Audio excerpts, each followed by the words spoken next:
আসসালামু আলাইকুম। Hello everyone, সবাইকে স্বাগতম জানাচ্ছি। আমি অর্ডিনারি ডিফারেনশিয়াল ইকুয়েশনের চ্যাপ্টার 1 পড়িয়েছিলাম গত ক্লাসে। আজকে অধ্যায় 2 existence and uniqueness of solution এই চ্যাপ্টারটা করাবো। এটা হচ্ছে সমাধানের বিদ্যমানতা ও অনন্যতার, এটা এই চ্যাপ্টারের নাম। তো এই চ্যাপ্টারে বেশ কিছু থিওরি আছে এবং কিছু অঙ্ক আছে। এই চ্যাপ্টার থেকে একটা থিওরি বা সংজ্ঞা পরীক্ষায় প্রায় প্রতি সময় আসে। তো প্রথমে সংজ্ঞায় যাওয়ার আগে প্রথমে আমরা একটু দুইটা সংজ্ঞা করব থিওরি যাওয়ার আগে। সেখানে খুবই ইম্পর্টেন্ট দুইটা থিওরি, একটা হচ্ছে ইনিশিয়াল ভ্যালু প্রবলেম অথবা আইভিপি, আর একটা হচ্ছে বাউন্ডারি ভ্যালু প্রবলেম বা বিভিপি বলা হয়। তো ছোটো করেও অনেক সময় দেওয়া থাকে যে আইভিপি কাকে বলে বা বিভিপি কাকে বলে। তো সেটা বলতে ওই যে ইনিশিয়াল ভ্যালু প্রবলেম এটাকে বোঝানো হয়েছে। তো ইনিশিয়াল ভ্যালু প্রবলেমের সংজ্ঞা আমি লিখছি না, আমি একটা উদাহরণ দিয়ে বুঝাবো। তার আগে বলে নিচ্ছি যে এটা হচ্ছে যদি কোনো স্বাধীন চলকের একটি বিন্দুতে অধীন চলকের শর্ত প্রয়োগ করে অন্তরক সমীকরণে বিশেষ সমাধান নির্ণয় করা যায়। এখানে মেইন টপিকটা হচ্ছে এখানে একটি বিন্দুতে বলা হয়েছে, একটি বিন্দু, এখানে মেইন পার্ট হচ্ছে 1 পয়েন্ট। আর আমি একটা উদাহরণ দিয়ে বুঝাচ্ছি। উদাহরণটা ধরো এরকম একটা function F X Y dy dx এরকম যদি থাকে ইকুয়াল টু 0 এবং যেখানে Y x naught equal to why not, এই একটা শর্ত দেওয়া থাকবে। এখানে আবার বলা হয়েছে স্বাধীন চলক একটা থাকবে, ডিপেন্ডেন্ট ভেরিয়েবল ওয়াই থাকবে, এবং যদি ইন্ডিপেন্ডেন্ট ভেরিয়েবল এক্স থাকে তাহলে এখানে এক্স ওয়াই, এবং এখানে ডিওয়াই বাই ডিএক্স একটা ডেরিভেটিভ আলাদা যদি কোনো ফাংশন থাকে, এটা হচ্ছে এক ক্রমের বা ফার্স্ট অর্ডারের ডিফারেনশিয়াল ইকুয়েশনের একটা প্রবলেম, যেখানে এই যে ইনিশিয়াল ভ্যালু প্রবলেমের ক্ষেত্রে এখানে একটা পয়েন্ট দেওয়া থাকবে যেটা ওয়াই এক্স নট, মানে এখানে এক্সের ভ্যালু যদি এক্স নট বসানো হয় তাহলে ওয়াইয়ের ভ্যালু ওয়াই নট পাওয়া যাবে। এটা যদি দুই ক্রমের একটা হয়, সেকেন্ড অর্ডারের একটা উদাহরণ যদি দাও, সেটা এরকম হতে পারে F X Y dy dx থাকবে, আর একটা D square Y by dx square equal to 0। এখানে এই এক সিঙ্গেল ডেরিভেটিভ ডাবল ডেরিভেটিভ থাকবে, এবং Y x naught equal to Y naught, এখানে এটার ভ্যালু দেওয়া থাকবে যে এক্স নট যদি এক্সের ভ্যালু বসাও তাহলে ওয়াই নট পাওয়া যাবে ওয়াইয়ের ভ্যালু, এবং আরেকটা মান দেওয়া থাকবে সেটা হচ্ছে Y prime X naught equal to Y one. এখানে এক্স নট এক্সের মান যদি বসানো থাকে তাহলে ওয়াই প্রাইমের মানটা ওয়াই ওয়ান হবে। এটা দুইটা শর্ত দেওয়া থাকবে। তো এটা হচ্ছে ইনিশিয়াল ভ্যালু প্রবলেম। আর আরেকটা হচ্ছে boundary value problem. Boundary value প্রবলেমের ক্ষেত্রে আমরা দেখতে পাই এখানে মেইন পার্টটা হচ্ছে বিভিপি আকারেও বলা যেতে পারে। বিভিপি এর ক্ষেত্রে এটা হবে 2 পয়েন্ট।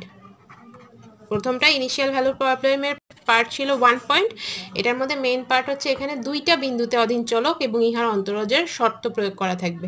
তাহলে এখানে শর্ত দেওয়া থাকবে একটা পয়েন্টে, এখানে দুইটা পয়েন্টে। সেটা কিরকম, একটা উদাহরণ যদি দেয়, d square Y by dx square plus y equal to 0, এটা একটা ডিফারেনশিয়াল ইকুয়েশন যদি হয়, ওয়াই 0 ইকুয়াল টু 1 এবং y pi by 2 equal to 5, এরকম থাকো দুইটা পার্টে আমাদের ভ্যালু দেওয়া থাকবে। যেখানে এক্স এর মান যদি 0 হয় তাহলে ওয়াই এর মান বসবে হবে 1, এক্স এর মান যদি পাই বাই 2 হয় তখন ওয়াই এর মান পাওয়া যাবে 5। এটা হচ্ছে দুইটা মান দেওয়া থাকবে, দুইটা বিন্দুতে এর ভ্যালু দেওয়া থাকবে। এটা হচ্ছে বাউন্ডারি ভ্যালু প্রবলেম। এটা সংজ্ঞা আসে বিভিন্ন পরীক্ষায়। এখন আমরা আসি কন্টিনিউটিতে আমরা একটু সংজ্ঞাটা দেখব। কন্টিনিউটির এর আগেও তোমরা সংজ্ঞা পড়েছো ক্যালকুলাসে। আমরা এখানে যেই সংজ্ঞাটা পড়ব সেটা হচ্ছে ডেল সেলনের সাহায্যে কন্টিনিউটির সংজ্ঞাটা দেওয়া আছে। সেখানে যদি একটা function f equal to f of x y হয়, একটা রিয়েল ফাংশন, আর এবং তার ডোমেইনটা যদি ডি হয়, সেই এক্স ওয়াই প্লেনে এক্স নট ওয়াই নট একটা যদি বিন্দু পাওয়া যায়, যে বিন্দুটা হচ্ছে ইন্টেরিয়র পয়েন্ট। আচ্ছা, এখানে এক্স নট ওয়াই নটটা একটা ইন্টেরিয়র পয়েন্ট হবে কার ভিতরে, ডি এর মাঝখানে যদি কোনো একটা বিন্দু পাওয়া যাবে, মানে ইন্টেরিয়র ভেতরে, সেই রিজিয়নের ভেতরে যদি একটা পয়েন্ট পাওয়া যায় তাহলে ফাংশনটা কন্টিনিউয়াস হবে সেই পয়েন্টে যখন ফর অল সব বিন্দুর জন্য সেলন গ্রেটার দেন 0 হয় একটা মান, সেলন একটা মান যেটা শূন্য থেকে বড়, একটা খুব ক্ষুদ্র মান কিন্তু শূন্য থেকে বড়। দেয়ার এক্সিস্টেড ডেল, এটা হচ্ছে ডেলেও একটা খুব ক্ষুদ্র মান যেটা শূন্য থেকে বড়। সাজ দ্যাট মানে এই দুইটা মান এমন হবে x minus x not less than del আর y minus y nought less than del যদি পাওয়া যায়, তাহলে function of x y minus function of x nought comma y not এই দুইটা ফাংশনের পার্থক্যর মডুলাসটা লেস দেন সেলন হবে। এইটা হচ্ছে কন্টিনিউটি হওয়ার শর্ত। তো এটা সংজ্ঞা আকারে পরীক্ষায় আসে। এরপরে আসি আমরা লিপ সুইচের কন্ডিশন। লিপ সুইচের কন্ডিশন জানার জন্য আমাদের একটা চিত্র আঁকতে হবে। আমরা চিত্র আঁকার আগে একটু একটা পার্ট পড়ব, সেটা হচ্ছে একটা রেক্টেঙ্গুলার রিজিয়ন আর কল্পনা করব। একটা রেক্টেঙ্গুলার আয়তকার এলাকা যদি আমরা চিন্তা করি, এটা এক্স অক্ষ, এটা ওয়াই অক্ষ যদি হয়, তাহলে একটা রেক্টেঙ্গুলার এলাকা চিন্তা করি। এখানে একটু চিন্তা করে দেখব, এই পয়েন্টের এই মাঝখানে যদি একটা কোনো বিন্দু হয় যেটা এক্স নট ওয়াই নট, এই বরাবর হবে ওয়াই নট, এই বরাবর এটা ওয়াই নট মাইনাস বি, এটা যদি ওয়াই নট হয়, এবং এই বরাবর এটা যদি ওয়াই নট প্লাস বি হয়, এবং মাঝখানের বিন্দু বরাবর এই বরাবর যদি আমার এখানে এক্স নট হয়, এখানে এক্স নট প্লাস এ, এখানে এক্স নট মাইনাস এ যদি হয়, এটা কিন্তু অক্ষ, ঠিক আছে। মাঝখানের এলাকাটা পুরাটা হচ্ছে আর, এই পুরা এলাকাটা হচ্ছে আর রিজিয়ন, একটা এলাকা যদি হয়। একটু খেয়াল করে দেখব, এই বিন্দুটা হচ্ছে ওয়াই নট, এটা এক্স নট, এখানে তার থেকে একটু বেশি হচ্ছে ওয়াই নট প্লাস বি, একটু কম হচ্ছে ওয়াই নট মাইনাস বি, আর এখানে এক্স নটের থেকে একটু বেশি হচ্ছে এক্স নট প্লাসে, এখানে একটু বিয়োগ হলে এক্স নট মাইনাসে। আমার বিন্দুটা একটু এই সাইডে সরে গেছে, আর একটু মাঝখানে দিলে ভালো হতো, মানে এই দুইটা সাইড সমান হবে, ঠিক আছে। আচ্ছা, তো আমি কি বললাম, consider the rectangular region R একটা এলাকা x comma y such that x minus x not less than equal to a. কন্ডিশনটা খেয়াল করবা, এখানে এই কন্ডিশনটা যদি মেনে চলে যে এক্স মাইনাস এক্স নটের মান হচ্ছে এ থেকে ছোট, ওয়াই মাইনাস ওয়াই নটের মান বি থেকে যদি ছোট বা সমান হয় সে এক্স ওয়াই প্ল্যানে, তাহলে এই function of x comma y one minus function of x comma y two, এই পুরাটুকুর মডুলাসের value less than equal to a y one minus y two হবে, যেখানে এ একটা কনস্ট্যান্ট এবং সেটা অবশ্যই পজিটিভ কনস্ট্যান্ট, মানে শূন্য থেকে বড় একটা কনস্ট্যান্ট। এবং ফর অল, সব বিন্দুর জন্য, মানে এই যে আমরা এক্স কমা ওয়াই ওয়ান আর এক্স কমা ওয়াই টু সব বিন্দুগুলোই বিলংস টু আর, মানে এই আর এর ভেতরে থাকবে। এবং তখন সেই ফাংশনটা, so the function f of x y satisfy the Lipschitz condition, মানে তখন সেই ফাংশনটা, খেয়াল করো এখানে একটা রিজিয়ন দেওয়া আছে এবং বলা হয়েছে এটা শর্ত, এই শর্তটা যদি মেনে চলে তাহলে সেই লিপ সুইচ কন্ডিশনটা মেনে চলবে ওভার দ্য আর, মানে ওই এলাকার মধ্যে, এই যে চিত্রের এই এলাকার মধ্যে। আচ্ছা, এটা হচ্ছে তোমাদের 1 মার্কের জন্য যদি থাকে তাহলে এতটুকু লিখলেই চলবে। এবার আমরা আসি খুবই ইম্পর্টেন্ট একটা টপিক, সেটা হচ্ছে statement of existence and uniqueness theorem. এটা পরীক্ষায় প্রায়ই আসে, তোমাদের 10 মার্কের জন্য আসবে। এটার এই চ্যাপ্টার থেকে এটা খুবই ইম্পর্টেন্ট, একটা অঙ্কর সাথে অ্যাড করে থাকতে পারে। এটা 3 ভাবে প্রমাণ করা যাবে, মানে 3টে স্টেপে প্রমাণ করতে হবে। প্রথমটা হচ্ছে এই যে আমাদের existence and uniqueness theorem, existence থিওরামটা একবার প্রমাণ করতে হবে, ইউনিকনেসটা প্রমাণ করতে হবে কোনো একটা এলাকার ক্ষেত্রে, আর ইউনিকনেসটা আলাদাভাবে রেক্টেঙ্গুলার বাদে অন্য যে কোনো বাউন্ডারির ক্ষেত্রে প্রমাণ করতে হবে। তো আসি আমরা প্রথমে existence theorem over the rectangular region, মানে আমরা প্রথমে রেক্টেঙ্গুলার রিজিয়নের ক্ষেত্রে এটা প্রমাণ করব। তো আমি এখানে চিত্রটা এঁকেছি, দেখো একটু আগে লিপ সুইচে যে চিত্রটা এঁকেছিলাম সিমিলার চিত্র, যে এখানে একটা পয়েন্ট যদি থাকে সেটা হচ্ছে এক্স নট ওয়াই নট, তাহলে এক্স নট কতটুকু হয় আমরা জানি, এখানে এক্স নট, এটা ওয়াই নট, তাহলে এখানে কতটুকু আগালো, এই অংশটা যদি এ হয় তাহলে এটা হয়ে যাবে এক্স নট প্লাস এ, এই অংশটা যদি সেম টাইপের হয় তাহলে এক্স নট মাইনাস এ। আর একই রকমভাবে যদি এই অংশটুকু বি হয় তাহলে এটা হলো ওয়াই নট প্লাস বি, আর এই অংশটুকু সেম বি, সো এইটুকু হবে y naught minus b. So চিত্রটা আঁকার পরে দেখো এলাকাটা R equal to x comma y such that x minus x not less than equal to a y minus y less than equal to b. এটা আমরা কোথায় পেয়েছি, লিপ সুইচের কন্ডিশনে পেয়েছে। তো এই রিজিয়নটা আমরা এটাই ধরে নেব একটা রেক্টেঙ্গুলারের ক্ষেত্রে, যদি একটা রেক্টেঙ্গুলার রিজিয়ন এরকম হয়, বি দ্য রেক্টেঙ্গুলার রিজিয়ন, এটা আমি ধরে নিয়েছি। If f of x y is continuous and bounded, মানে আমাদের ফাংশনটা যদি কন্টিনিউয়াস হয় এবং বাউন্ডেড হয়, কে ফাংশনটা, তো ফাংশন এই পার্টের মধ্যে ইম্পর্টেন্ট পার্টগুলো আমি দাগিয়ে দিব। যদি কন্টিনিউয়াস ইফ যদি function of x comma y less than equal to k হয়, okay, less than equal to যদি কে হয়, এবং ফর অল, এটা চিহ্নটার নাম হচ্ছে for all x comma y belongs to R, মানে সকল বিন্দুর জন্য যদি এই কন্ডিশনটা মেনে চলে, কে কিন্তু এটা কনস্ট্যান্ট, দেন দেয়ার এক্সিস্ট, এটা দেয়ার এক্সিস্ট চিহ্ন, there exist at least one solution, তখন অ্যাটলিস্ট ওয়ান সলিউশন, এটাই এই পার্টের সবচেয়ে ইম্পর্টেন্ট পার্ট, যে অন্তত পক্ষে একটা সমাধান থাকবে of the initial value problem. আমরা ইনিশিয়াল ভ্যালু প্রবলেম পড়ে এসেছি, যে যদি ইনিশিয়াল ভ্যালু প্রবলেম এরকম হয়, একটা problem dy by dx equal to f of x y, যেখানে Y x naught equal to Y naught হয়, সেক্ষেত্রে আমরা ডিফাইন করতে পারবো for all values of x, মানে সকল মানের জন্য, এক্স এর সকল মানের জন্য একটা ইন্টারভ্যাল কি পাওয়া যাবে, x minus x not less than alpha, এইটা একটা কন্ডিশন মেনে চলবে। খেয়াল করো, আমার এই পার্টের মধ্যে ইম্পর্টেন্ট হচ্ছে যদি একটা সলিউশন পাওয়া যাবে কখন, যখন এই ডিফারেনশিয়াল ইকুয়েশনটা, মানে এই যে ইনিশিয়াল ভ্যালু প্রবলেমটা দেওয়া থাকবে, তার প্রত্যেকটা ভ্যালুর জন্য এটা যদি মেনে চলে, সেটা কি x minus x not less than alpha. এখানে আলফা বলতে কি বুঝিয়েছি, alpha equal to minimum of a comma b by k, যদি এটা হয় সেই ক্ষেত্রে আমরা এটাকে বলতে পারবো existence theorem over the rectangular region. তার এবার আসি আমরা uniqueness theorem.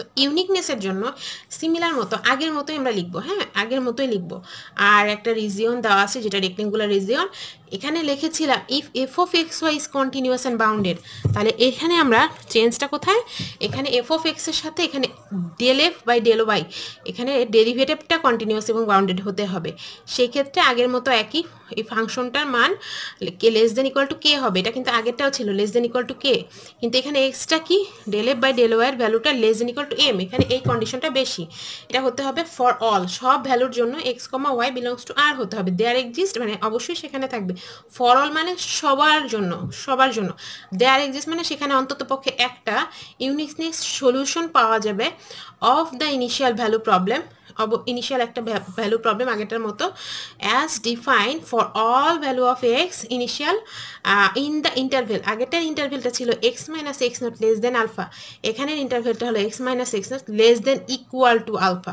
Where alpha equal to minimum a comma b by k, আগের মতন ঠিকই আছে, শুধু এখানে কি কি পার্ট বেশি, ডেল এফ বা ডেল ওয়াই আছে, এটার মানটা less than equal to M একটা কনস্ট্যান্টের থেকে ছোট হবে, এবং এখানে আগে ছিল x minus x not less than alpha, এখানে x minus less than equal to alpha হবে, আলফার মানটা আগেরটা আর এটা সেম। আসো এবার ইউনিকনেস থিওরিটা দেখা যাক। এখানে কি বলেছে, ফাংশনটা f of x y continuous and bounded হবে, আগেই দেখেছি যে function of x y less than equal to M একটা যদি মানের ক্ষেত্রে, যেখানে for all x comma y belongs to R হয় in the rectangular region, same রিজিয়নে, তখন আমরা কি বলতে পারি, একটু দেখি, আমরা বলতে পারবো যে function of x y satisfy the Lipschitz condition, মানে ইউনিকনেসের লাস্ট পার্টে হচ্ছে ইউনিকনেসের থিওরি আমরা মানবো কখন, যখন সেম রিজিয়নটা থাকবে, ফাংশনটা কন্টিনিউয়াস এবং বাউন্ডেড হবে এবং লিপসুইসের কন্ডিশনটা মেনে চলবে, সেই ক্ষেত্রে there exist an uniqueness solution of the initial value problem, এখানে অবশ্যই একটা ইনিশিয়াল ভ্যালু প্রবলেম পাবো, সেটা হচ্ছে এরকম যদি হয়, সেখানে as defined of all value of x, সেখানে সকল মানের জন্য যদি এটা সত্য হয়, এবং সেই মানটা ইন্টারভেলটা কত হবে, x minus x not less than equal to alpha হয়, এবং আলফার মানটা অবশ্যই minimum of a comma b by k হবে। তো এইটুকু যদি আমরা লিখতে পারি, সেটাকে আমরা 10-এর মধ্যে 10 পেয়ে যাব। এখন এই যে ইউনিকনেসের থিওরিটা পড়লাম, এরকম একটা অঙ্ক থাকতে পারে, তো আমি একটা অঙ্ক করিয়ে দিব, এখানে বুঝিয়ে দিব, একটু খেয়াল করবা, state existent and uniqueness theory and examine if it for dx by dt equal to root over of x by t, এটা যে ফাংশনটা দেওয়া আছে, হ্যাঁ, আর x1 ইকুয়াল টু 0, মানে এখানে x1 ইকুয়াল টু 0, এই ভালটা মানে মানের ক্ষেত্রে এখানে কি কি ফাংশন আছে, x এবং t এর ফাংশন, তার মানে এটা কার মান বসানো, এটা t এর মান বসানো, এর মানে এখানে t ইকুয়াল টু 1 দেওয়া আছে, সেক্ষেত্রে x এর মানটা 0 পাওয়া যাবে, মানে t এর মান 1 বসানো হলে এই সমীকরণে x এর মানটা 0 পাওয়া যাবে। তো আমরা সমীকরণে যাই, প্রথমে কি বলেছি, আমরা কিন্তু এতক্ষণ পড়েছে region of x comma y, কিন্তু এখানে এটা কিন্তু ফাংশনটা দেওয়া আছে এক্স এবং টি এর। সো যেহেতু এখানে এক্স ওয়াই পড়েছি আমরা, এরকম ছিল dy/dx। তো ফাংশনগুলো আমরা এরকম f of x comma y, তার মানে নিচের পার্টটা আগে লিখেছি, ঠিক আছে? নিচে এটা হলো স্বাধীন এবং এটা অধীন, তো স্বাধীন আগে অধীন পরে। সিমিলারলি এটা হয়ে গেছে টি কমা এক্স, এখানে টি এর মান t minus t naught less than equal to a, x minus x not less than equal to b, be the rectangular region, মানে এটা কিন্তু আমরা ওই সূত্র থেকে ধরে লিখেছি। হয় তাহলে ফাংশনটা এবং তার ডেরিভেটিভটা কন্টিনিউয়াস এবং বাউন্ডেড হতে হবে। আমরা কিন্তু এগুলো সমীকরণে পড়ে এসেছি, এই জন্য সরাসরি লিখবো। হবে কখন? যখন তার আইভিপি মানে ইনিশিয়াল ভ্যালু প্রবলেম ইজ, মানে এই যেটা তো দেওয়া আছে dx by dt equal to function of x comma t comma x, এটা ফাংশন দেওয়া আছে এবং এই কন্ডিশনটা বলা দেওয়া আছে। কন্ডিশনটা আমরা এটা সূত্র এখানে প্রথমে বলেছে যে স্টেটমেন্ট লিখছি। সো এখানে আমি x t naught minus equal to x naught লিখেছি। Which solution is exist and unique, এখানে সলিউশনটা অবশ্যই থাকবে। তো এটা হচ্ছে আমি দেখে দেখে স্টেটমেন্ট লিখলাম, আর অঙ্কটা করতে বলেছে, এটা অঙ্কটা এখন পরে করব।